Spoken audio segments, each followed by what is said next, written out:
감사합니다. 우리에게 좋은 일이 일어나고 있습니다.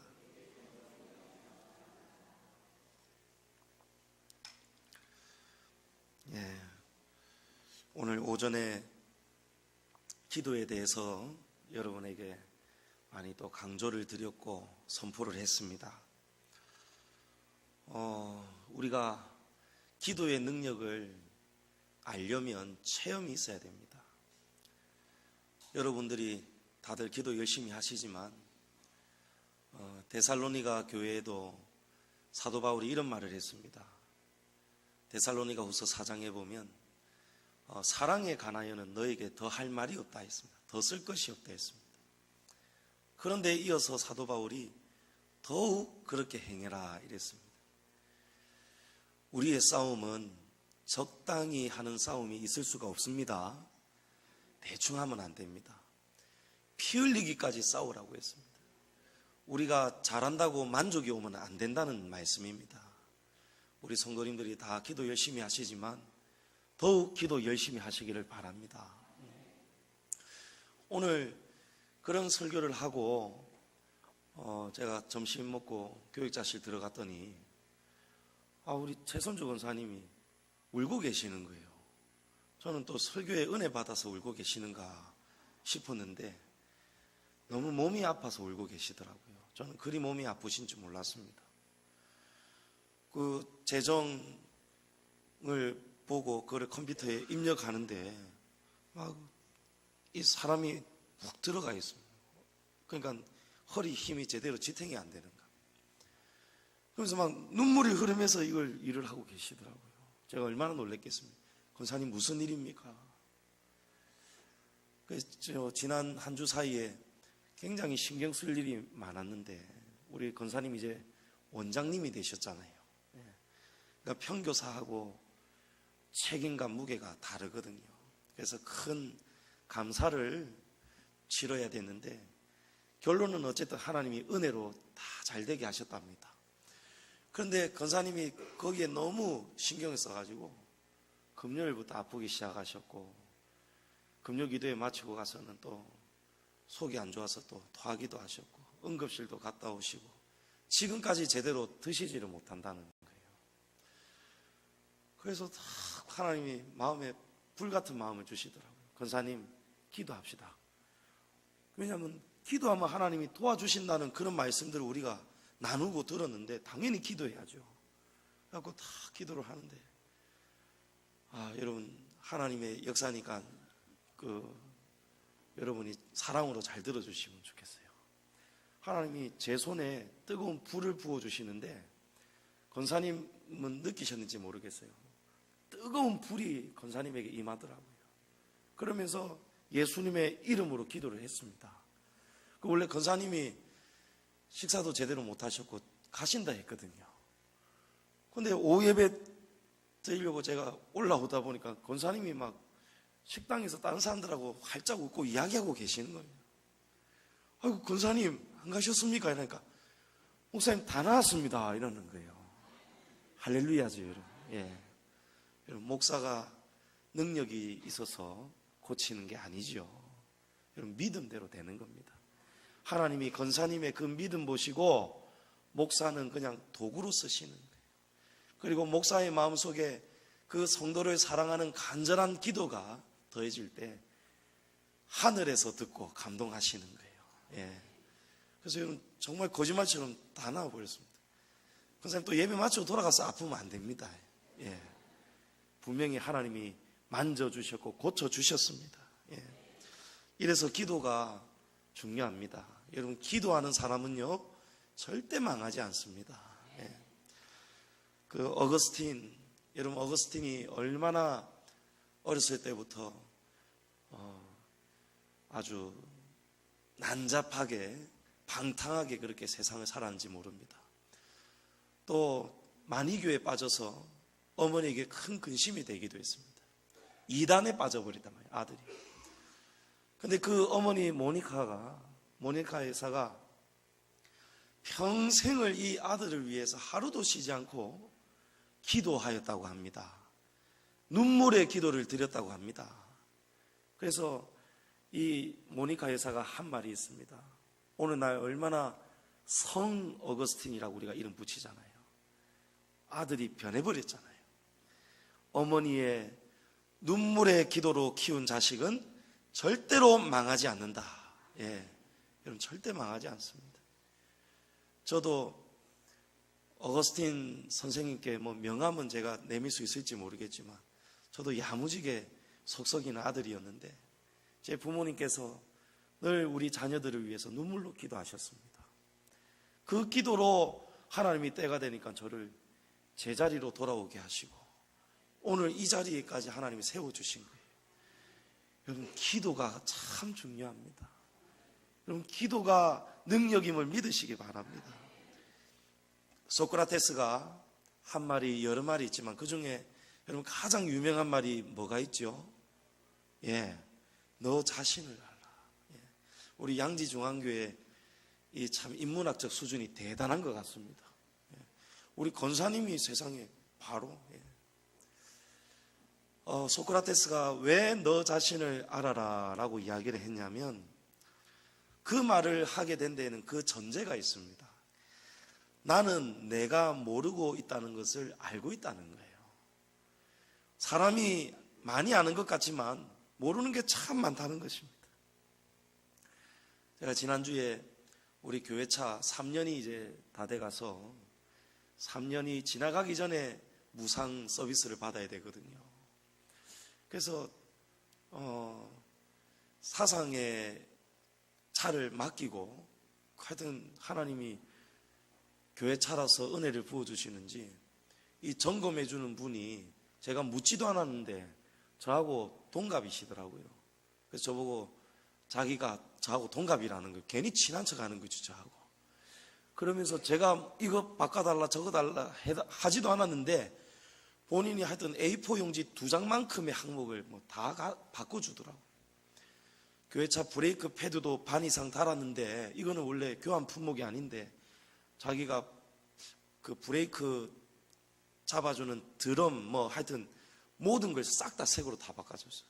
쿠션, 쇼바 싹 다 바꿔주는 거예요. 그래서 차를 좀 맡기라는 거예요. 내가 다 바꿔줄 테니까 맡기라는 거예요. 그래서 맡기고 버스를 타고 왔다 갔다 했거든요. 올 때도 버스 타고 오고 이제 그 다음날 찾아갈 때 버스 타고 가는데 이 버스 앞에 뭐가 하나 광고들이 붙어 있잖아요. 그걸 보니까 여러분도 아마 많이 보셨을 거예요. 사주팔자 이런 거 있잖아요. 그리고 한 귀퉁이에 기독교인 대환영 이래놨어요. 기독교인 대환영. 그 사람들이 남의 인생을 얼마나 많이 가르쳐 줍니까? 그런데도 나중에 결국 자기가 죽는다는 것을 모르고 삽니다. 그래서 아는 것이 힘이고 아는 것이 중요합니다. 여러분 세상에서 망하지 않으려면 공부하지요, 사람들이요. 높은 자리에 올라가고 좋은 대학 가고 공부합니다. 마찬가지로 우리가 영적으로도 망하지 않으려면 여러분 많이 아셔야 돼요. 분명한 하나님의 역사를 아셔야 됩니다. 세상에서는 망해도 됩니다. 실패도 됩니다. 여러분 기분 나쁘게 듣지 마시고 조선말 끝까지 한번 들어보십시오. 심지어 나사로처럼 거지로 살아도 됩니다. 세상에서는요. 고생을 하되 한평생만 하면 됩니다. 이 한평생이 짧지는 않은 것 같지만 그렇다고 이게 영원에 비하면 긴 게 아닙니다. 영원이라는 시간은 가면 갈수록 길어지지요. 거기에 비해서 우리 이 땅의 한평생이라는 시간은 영원이 길어지면 길어질수록 점점 더 줄어들고 작아지는 그런 시간입니다. 나중에는 총각도 안 되는 시간이 우리 한평생이라는 겁니다.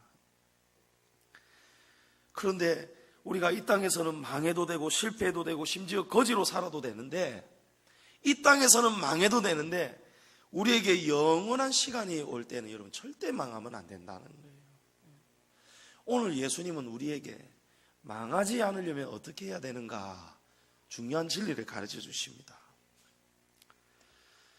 어느 날 몇 사람들이 예수님께 찾아왔습니다. 오늘 말씀해 보면 두어 사람이 찾아왔다 이렇게 되어 있죠.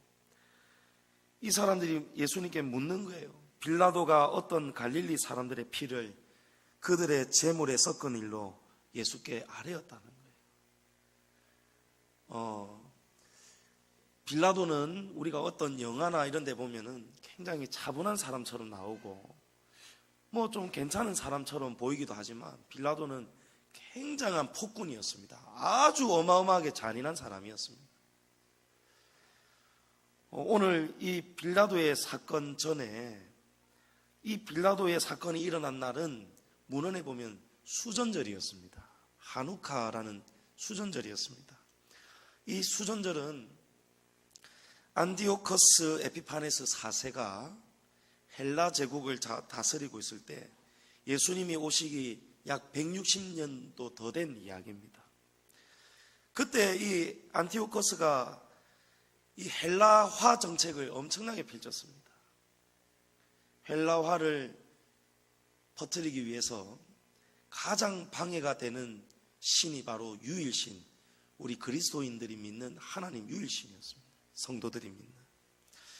그래서 이 유대인들을 엄청나게 압박했습니다. 성전에서 제사도 못 지내게 하고 번제, 희생제물 일제 금지하고 안식일은 물론이고 기타 축제일도 다 금지시켜 버렸습니다. 그리고 예루살렘 성전 안에다가 가장 부정한 짐승 중에 하나인 돼지의 피를 성전에다가 막 발라버렸습니다. 그리고 율법을 기록한 두루마리를 다 태워버렸습니다. 엄청난 종교 탄압이 있었죠. 그리고 예루살렘 성전 안에 제우스 제단을 만들어버렸어요. 이때에 많은 사람들이 살겠다고 도망가고 엎드려지고 마치 우리나라 신사참배 사건처럼 신앙이 이렇게 변질되고 있을 때에 마타디아스라는 한 제사장이 있었다고 합니다. 이 마타디아스가 우리말로 옮기면은 마따디아, 마띠아 이런 이름이 될 것입니다. 이 제사장이 5명의 아들들이 있었는데 5명의 아들들하고 힘을 합쳐가지고 제우스 제단을 헐어버리고 멀리 도망을 쳤다고 합니다. 그러다가 아버지가 죽고 난 다음에 유다라는 한 아들이 아버지의 뜻을 이어서 독립군을 모집한 거예요. 독립군을 양성하고 자기가 스스로 군대 대장이 되어가지고 이 헬라 제국하고 싸웠는데, 항쟁하였는데 그 사건이 바로 마카비 혁명입니다. 여러분 아마 들어보셨을 거예요. 이 마카비라는 히브리어 말은 망치라는 뜻입니다. 이 유다라는 이 사람이 엄청난 지략으로 파죽지세로 엄청나게 게릴라 작전을 딱 펼쳐지는 이 모습이 거침이 없다 싶어가지고 많은 사람들이 이 유다라는 사람의 별명을 마카비다 이렇게 이름 지었다고 합니다. 그래서 마카비의 혁명으로 성전에 무너졌던 제사가 다시 거룩한 제사로 회복이 되고 성전의 모든 기물들이 다시 깨끗하게 바뀌어지는 이런 날을 기념하는 날이 수전절이었습니다. 이 수전절에 수만 명의 엄청난 많은 사람들이 지금 모였는 거예요. 이 수전절은 다른 절기보다도 항쟁의 뜻을 기념하는 날입니다. 그런데 이 당시 때에 이제 이 본문으로 돌아와서 이 역사를 지나오면서 수전절이 생긴 그 어느 날에 이 당시 때에 빌라도가 저기 위에 높은 곳에 있는 물을, 산에 있는 물을 도시로 끌어오기 위해서 도시를 정비하는 공사를 하고 있었습니다. 수로 공사죠. 근데 이 공사를 하려니까 돈이 너무너무 많이 들어가는 거예요. 세금을 가지고 이게 어림이 없는 거예요. 그래서 고민하다가 이 빌라도가 건드려서는 안 되는 성전의 돈을, 성전의 재산을 빼앗아 버렸습니다. 그 일 때문에 많은 사람들이 여기저기 남쪽, 북쪽, 서쪽 흩어져 있다가 수전절이 되어가지고 엄청나게 많은 그 성도들이 모인 것입니다. 모여가지고 이 날은 무엇을 기념하는 날이라고 했습니까? 항쟁. 우리 기독교의 진리를 싸워서 다시 승리한 그런 기념하는 날이에요. 이런 날에 모이다 보니까 사람들이 전부 다 빌라도 총독을 향해서 엄청난 투쟁을 하기 시작했습니다. 그러니까 이 소문이 들려오고 사람들이 고함을 지르고 할 때에 빌라도가 얼마나 심기가 불편했겠습니까? 그래서 빌라도가 참다가 폭발을 해버렸는 거예요. 그래서 어떤 갈릴리에서 온 사람들이 제단에 그들의 제물, 희생제물, 번제물을 드릴 때에 그들을 그냥 칼로 다 죽여버리는 거예요. 그래서 짐승의 피와 함께 갈릴리 사람들의 피가 섞여서 제단이 피범벅이 되어버리는 거예요. 이 일을 가지고 두 사람이 예수님께 와서 물어버렸습니다. 왜 하필이면 이 갈릴리 사람들만 죽었는가? 그리고 예수님께 이 사람들이 해를 받은 것이 이 사람들이 다른 사람들보다 죄가 더 많기 때문에 그런 것이 아닙니까? 라고 물은 거예요. 그런데 예수님은 이렇게 대답하셨어요. 너희는 이 갈릴리 사람들이 이같이 해받음으로 다른 모든 갈릴리 사람보다 죄가 더 있는 줄 아느냐? 그게 아니라는 말씀입니다. 로마서에 보면 의인은 없다고 했습니다. 하나도 없다고 했습니다. 목사도 죄인이고 여러분도 죄인이고 우리 다 죄인입니다. 죄를 많이 지은 죄인도 있고 죄를 상대적으로 적게 지은 죄인도 있지만 여러분 그 논리와 기준은 우리들만의 착각입니다. 하나님 앞에서는 다 똑같이 다 멸망받아 죽어야 마땅한 죄인이라는 거예요. 오늘 예수님이 한 가지의 이야기를 더 하시죠. 너희에게 이르노니 아니라 너희도 만일 회개하지 아니하면 다 이와 같이 망하리라. 여러분 회개하지 않는 사람이 망하는 것이라는 거예요. 빌라도에게 이렇게 무참히 죽었다고 해서 그게 망하는 게 아니라는 거예요. 회개하지 않은 자가 망하는 자라고 예수님이 강조하시는 겁니다. 또 한 가지 이야기를 말씀합니다. 실로암에서 망대가 무너져 치어 죽은 18사람이 예루살렘에 거한 다른 모든 사람보다 죄가 더 있는 줄 아느냐? 여러분 이 말씀은 문자 그대로 우리가 읽으면 되는 부분이에요. 예수님이 쉽게 설명하셨습니다.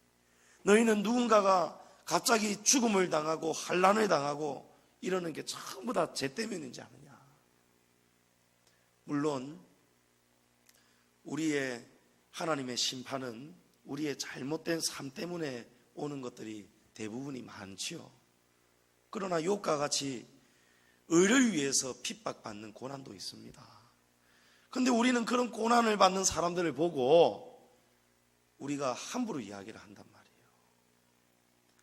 우리가 이야기를 하기를 저 사람 분명히 뭐 잘못했다. 하나님 앞에 분명히 죄가 많기 때문에 그렇다. 그래서 우리는 그런 일이 덜이 많은데 하나님 앞에서 죄를 많이 지은 저 사람들은 저렇게 우리보다도 하나님이 환난 날을 구주 날을 많이 주신다. 사람들이 그리 생각을 해버리는 거예요. 그런데 예수님은 이 모든 사람들이 이런 일이 보통 일이 아니지 않습니까? 실로암 망대가 높은 망대가 갑자기 무너지면서 밑에 있던 18사람이 다 깔려 죽어버리는 거예요. 누군가는 그 밑에 있다가 빠져나왔던 사람도 있겠죠. 누군가는 그 밑에 없다가 무너지기 직전에 그 밑으로 지나가는 사람도 있겠죠. 어떤 사람은 0. 몇 초의 찰나로 위에서 떨어지는 이 벽돌을 안 맞아서 살았다는 사람도 있습니다. 어떤 사람은 버스 잘못 타는 바람에 사고 나서 죽는 사람도 있고요. 어떤 사람은 그 버스 정류장 잘못 내려가지고 후회하고 있었는데 한 정거장 더 갔으면 사고 나서 죽었을 사람들도 있습니다. 그런 우리가 모르는 세상에 복잡한 일들이 많다는 거예요. 그런데 예수님은 오늘 우리에게 말씀하시는 부분은 회개에 대한 말씀을 하시는 거예요. 사람이 이렇게 죽는 것 저렇게 죽는 것 그것 때문에 그 모양 때문에 너희가 이 사람들이 다른 사람들보다 죄가 많아서 죽었다 이렇게 판단하면 안 된다는 거예요. 예수님이 우리에게 오늘 하시는 말씀은 회개하지 않는 사람이 망하는 자라는 거예요. 깔려 죽는 사람이 망한 사람이 아니고 회개하지 않는 사람이 망하는 자다. 예수님이 이 말씀을 하시는 겁니다. 그래서 오늘 이 말씀을 통해서 저는 여러분에게 망하지 않으려면 우리가 어떻게 살아야 되는가, 세 가지를 여러분에게 같이 나누고자 합니다. 첫째는 우리가 죄를 고백해야 됩니다. 그럼 죄를 고백해야 됩니다. 죄를 지으면 안 됩니다, 이런 말씀이 아니에요. 물론 죄 지으면 안 되죠. 근데 우리가 죄 안 짓고 싶어도 우리가 어쩔 수 없이 질그릇같이 연약하여서 우리가 입술로 범죄하고 또 성도가 성도를 용서하지 못할 때도 있고. 여러분, 사랑하는 거 쉬운 일이 아니죠. 어렵습니다. 특히 마음이 팍 상했을 때 용서하는 거 쉽지가 않습니다. 하지만 우리가 그냥 그 채로 살면 안 된다는 거예요. 그걸 가지고 하나님 앞에 그대로 이야기해야 됩니다. 여러분, 그게 고백입니다. 하나님, 제가 사랑해야 되는데 지금 사랑이 안 나오고 있습니다. 아무개 성도 때문에, 아무개 사람 때문에 지금 마음이 상해버렸는데 용서가 잘 안 됩니다. 우리가 하나님 앞에 이걸 있는 그대로 고백해야 됩니다. 여러분, 회개는 하나님 앞에 하나도 빠지지 않고 이야기하는 게 회개입니다. 하나도 감추지 않는 게 회개란 말입니다. 우리가 죄 짓는 것이 너무 슬프지만 돌아서면 죄를 지었을 때 우리가 회개를 잘 못하는 이유들이 있습니다. 왜냐하면 죄가 반복되기 때문에 그렇습니다. 한두 번은 회개할 수 있는데 똑같은 죄를 반복적으로 버릇처럼 짓기 시작하면요, 회개하는 것도 버릇처럼 생각이 되다가 나중에 그냥 잊어버리게 됩니다. 이러면서 양심이 고장난 상태를 성경은 양심의 화인을 맞았다, 이렇게 말씀합니다. 우리의 양심이 무뎌진다는 거예요. 여러분, 왜 무뎌지느냐? 우리가 진실하게 하나님 앞에서 고백을 못 드리기 때문에 그렇습니다. 죄는 여러분 감추는 것이 아닙니다. 우리 몸에 병이 생겨도 의사 앞에 감추지 않잖아요. 의사 앞에서 병을 감추는 환자는 없을 것입니다. 오히려 의사가 묻지도 않았는데도, 의사가 피곤해서 듣기 싫어하는데도 별것까지도 다 이야기하면서 몇 년 전에는 어디가 아팠고 아마 그거는 이 병하고는 크게 뭐 상관은 없고요, 이러는데도 또 저번에는 또 여기가 아팠고요, 저리가 아팠고요. 특히 우리 나이가 들어가면 들어가는 우리 어르신들 보면은 의사 앞에 가가지고 하실 말이 얼마나 많이 있습니까? 그게 왜 그런지 압니까? 살아본 내력을 보니까 의사 앞에서 별것 아닌 것 같아도 말하는 게 손해가 아니라는 겁니다. 하나님 앞에 여러분 마음에 있는 것을 다 털어놔야 됩니다. 숨으면 안 됩니다. 감추면 안 됩니다. 우리가 죄를 회개하지 않고 그 상태로 죽어버리면 그 인생이 망하는 인생이라고 예수님이 말씀하시는 겁니다. 우리가 평생에 수만 가지의 죄를 짓지 않겠습니까? 근데 우리가 정말 몰라서 회개하지 못하는 죄도 있을 거 아닙니까? 그럼 우리가 한두 가지 죄를 고백하지 못했기 때문에 그 영혼은 지옥 가느냐? 여러분, 그런 말씀이 아니에요. 오늘 예수님이 회개하지 않으면 망한다는 말씀은 회개를 가볍게 여기는 자는 망한다는 거예요. 여러분, 회개를 가볍게 여기지 말라는 거예요. 쉽게 생각하지 말라는 거예요. 죄 지어놓고 쉽게 그냥 입을 닫아버리지 말라는 것입니다. 저는 자다가도 몇 번 아찔한 그냥 생각들이 지나갑니다. 제가 지었던 죄들이 또 생각나는 거예요. 또 생각하지 못하고 회개하지 못했던 죄가 떠오를 때가 있습니다. 그럼 내가 이 모습 이대로 하나님이 만약에 오늘 밤 나를 데리고 가신다면 내가 얼마나 부끄러워질까? 또 어쩌면 내가 얼마나 하나님 앞에서 두려워 떨까? 막 갑자기 무섭고 두려운 거 있죠. 그래서 자다가 아이고 피곤한데 그냥 이대로 그냥 잤으면 새벽에 가서 기도할까 이러다가 무서운 생각이 나가지고 후닥닥 그냥 뒤집어지는 거예요. 그리고 기도합니다. 하나님 용서해 주세요. 주님, 제가 잘못했습니다. 주님 저 좀 살려주십시오. 주님 저 좀 변화시켜 주십시오 하고 즉시로 기도하는 거예요. 여러분, 이런 삶이 우리 예수님이 원하시는 회개의 삶입니다. 죄는 묵혀두면 안 됩니다. 죄를 제때제때 없애버려야 돼요. 죄를 어디 가야 해결할 수 있습니까? 예수님 십자가 밑으로 가셔야 됩니다. 십자가 지성소가 저와 여러분 안에 있습니다. 언제 어디서든지 여러분이 말하지 않아도 마음속으로 기도해도 우리의 죄를 고백해 드릴 수가 있습니다. 여러분, 이거 오랫동안 쌓아놓으면요 사람도 병되지 않습니까? 우리 아이들 중에 한 명이 이 물도 잘 안 마시고요, 채소도 잘 안 먹고요, 뭐 하여튼 몸에 좋은 거를 잘 안 먹습니다. 그러다 보니까 이 몸에 자꾸 가스가 차는가 봐요. 가스가 차고 소화가 안 되고 화장실도 별로 잘 안 가게 되고 화장실 가면 힘들고, 그러다 어느 날 우리 가족들 식사하고 있는데 애가 떼굴떼굴 아프다는 거예요. 배가 아프다는 거예요. 얼마 전에 우리 친척 조그만한 아이가 이 맹장 충수염이 와가지고 수술을 받았거든요. 우리 애도 어린데도 그런 충수염이 왔나 놀래가지고 백병원 응급실에 갔거든요. 일단 먼저 엑스레이를 찍재요. 엑스레이 찍고 뭔가 정황이 있으면은 피검사하고 엑스레이 찍은 다음에 CT를 찍자.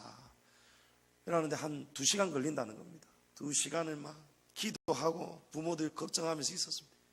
그 나중에 의사 선생님 부르더라고요. 엑스레이 결과가 나오고 피검사 결과가 나왔다는 거예요. 이거 딱 찍어보니까 이 안에 가스하고 똥이 꽉 찼다는 거예요. 이거를 제때 없애줘야 되는데, 분출해줘야 되는데 이게 몸에서 빠져나가지 않으니까 이 장에 가스가 차면서 장도 꼬여버리고 이렇게 애가 아파한다는 거예요. 이거 계속 이대로 놔두면 큰일 난다는 겁니다. 심한 경우에는 죽을 수도 있다는 거예요. 여러분, 죄를 우리 몸에 쌓아두면 안 됩니다. 죄는 우리가 예수님의 십자가 지성소 앞에 우리가 진실하게 고백만 하면 하나님이 용서해 주신다고 하셨어요.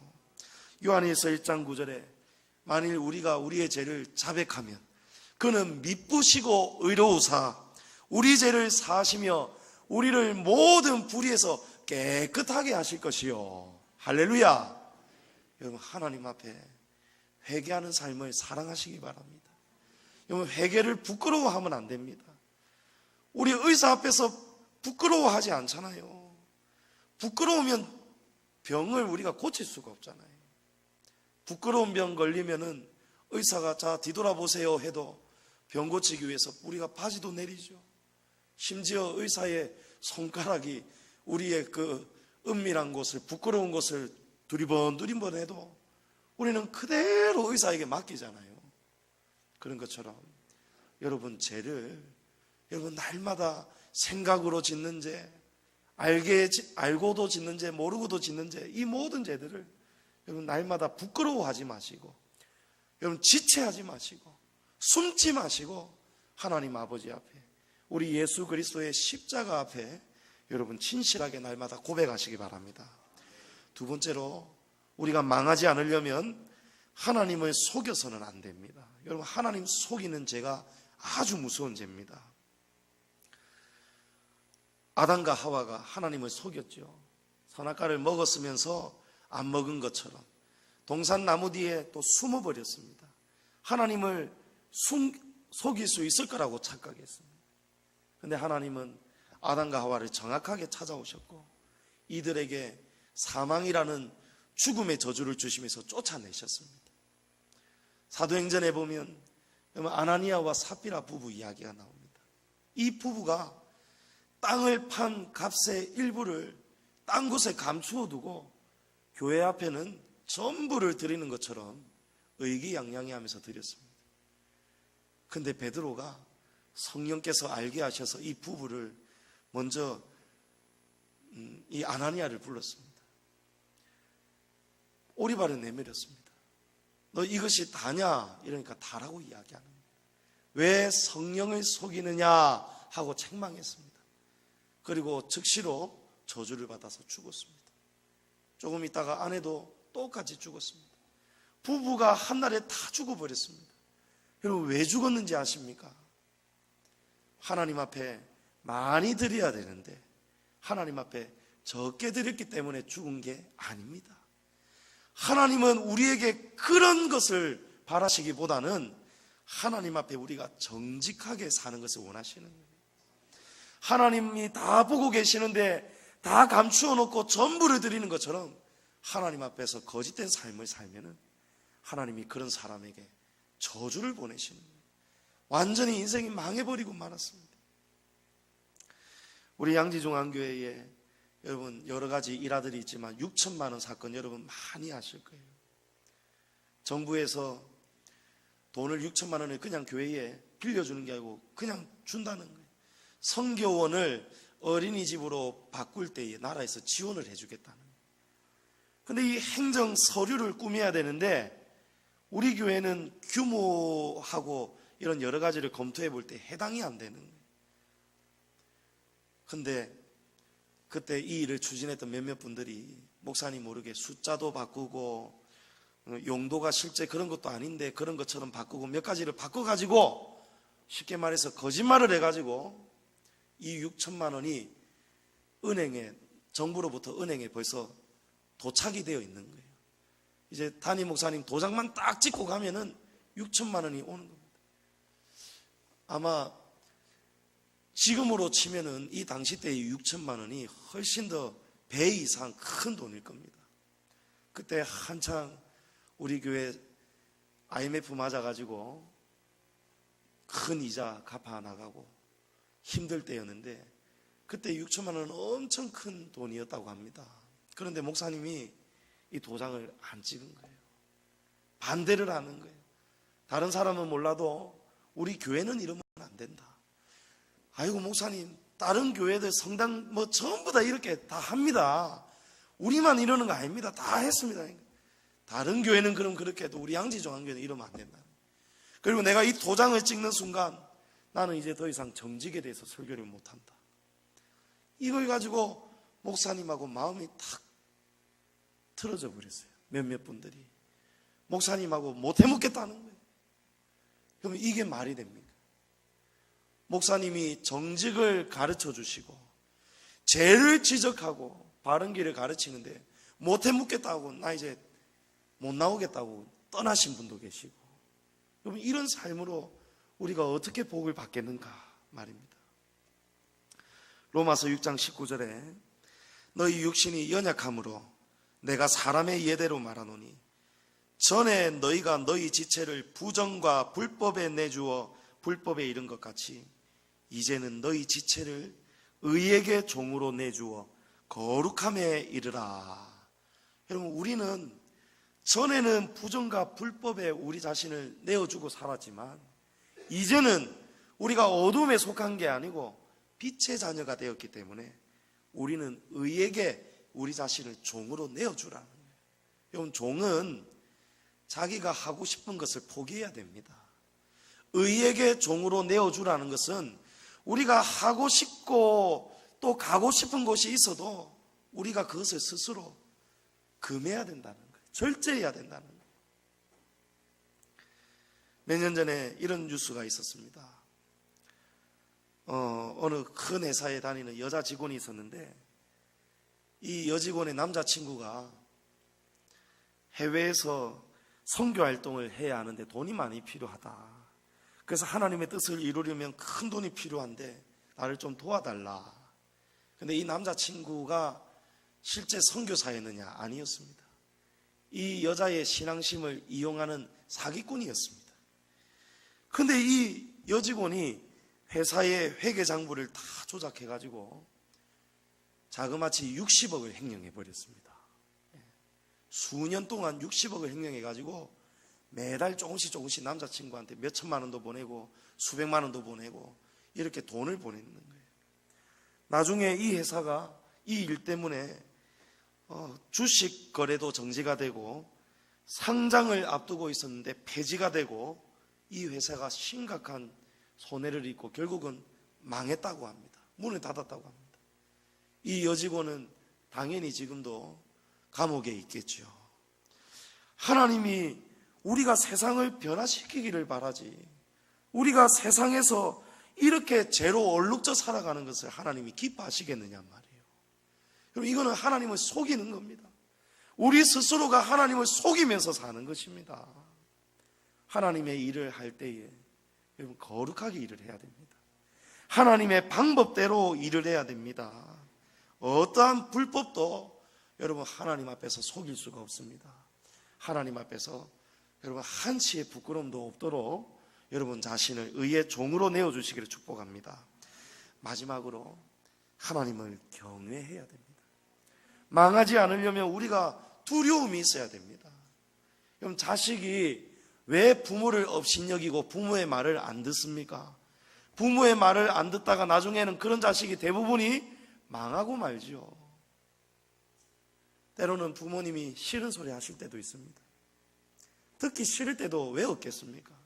그렇지만 이 안에 부모님을 경외하는 마음이 있는 자식은 망하지 않습니다. 나중에 돌아서면 스스로 깨닫습니다. 아, 부모님이 이런 말을 나한테 하신 이유가 분명히 있다. 그리고 부모님이 틀린 말을 나에게 하실 일이 없다. 우리 부모님이 내가 잘못될 일을 나에게 가르쳐 주실 일이 없다.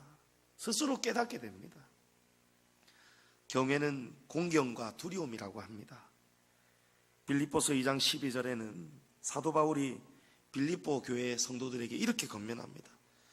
너희가 나 있을 때뿐 아니라 더욱 지금 나 없을 때에라도 항상 복종하여 두렵고 떨림으로 너희 구원을 이루라, 이렇게 말씀합니다. 여러분, 구원을 이루어 가라는 말씀입니다. 구원받았다라는 신앙을 가지고 살지 말라는 겁니다. 오늘 저와 여러분의 삶을 정직하게 돌아봐야 됩니다. 지금 우리가 하나님하고 지금 관계가 좋은가? 하나님이 좀 내게 너 지금 이렇게 살면 안 될 텐데 하고 심히 하나님이 걱정하시지는 않는가? 여러분, 우리 스스로를 돌아봐야 됩니다.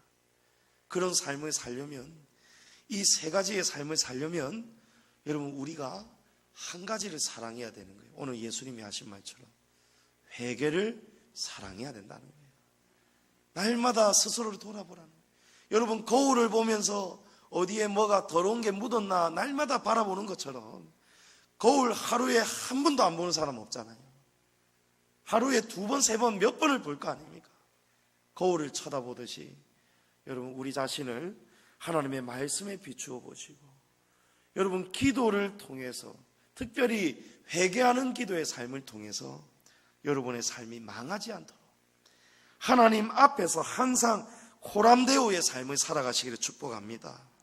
세상에서 성공하고 세상에서 인정받는 자보다도 여러분, 하나님 나라에서 성공하고 하나님 나라에서 인정을 받는 우리 모든 양지 성도들 되시기를 주님의 이름으로 부탁합니다.